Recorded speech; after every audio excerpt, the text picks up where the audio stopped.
Should you do web development in 2024? The answer is no.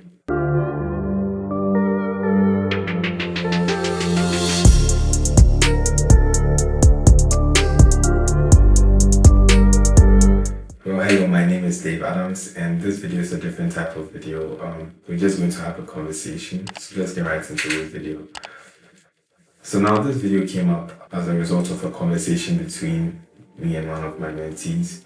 This person is new to tech, and this person asked if tech is a good field in terms of, in the financial sense, in terms of the workload and everything.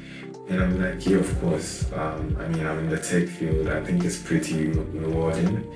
So I'm making this video because right out the gate, I think you should do something that aligns with your passion, with your aspirations, with your goals, right? As a web developer, specifically a front-end developer, it will be easy for me to recommend front-end development to such a person, but I do not think that is fair. So for someone new to tech, I thought of less demanding areas such as UI design, which I also do. So I thought that was less demanding. I suggested that as well. I also suggested data analytics. I haven't really looked into it, but it sounds like it's not as demanding as web development.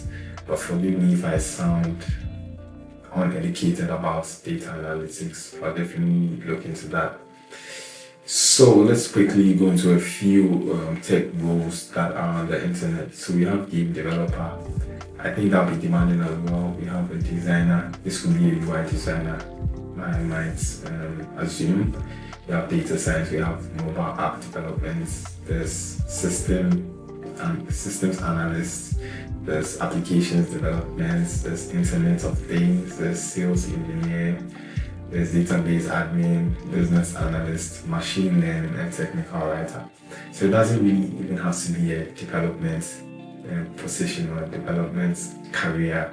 It can be something as simple as a technical writer. Also something that's not here. It can be a social media marketer and all that, or a digital marketer.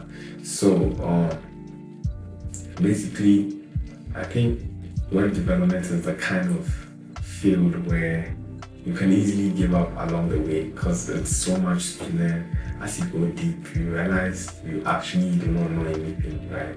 And there's so many things popping up nowadays. Even the JavaScript frameworks, we have React, we have Vue, we have Angular, and that's the JavaScript side of things, right? There's so many things that you may be required to learn as you go on. If I should look up a web developer role right now, I'm sure they'll be asking for experience in these JavaScript frameworks I just mentioned, right? And there's this inside joke at the workplace where we say web development is a calling. Basically what we mean is it's not for everyone, So yeah, the reason why I made this video is simple. I just think you should do your research, see where your interests and the career align. If they meet, if they align, I think you should go for it. If you think you have the passion for it, you should definitely go for it, because you wouldn't want a situation where you'd have to stop along the line and have to change your career path and all that. So I'm basically saying just do your research and go with what you really want to go with. So let me know your thoughts in the comment section. I really want to know if you like this kind of video and if you want to see more in the future. Maybe I'll do a live question and answers kind of video. So yeah, I'll see you in the next one, and thank you for watching.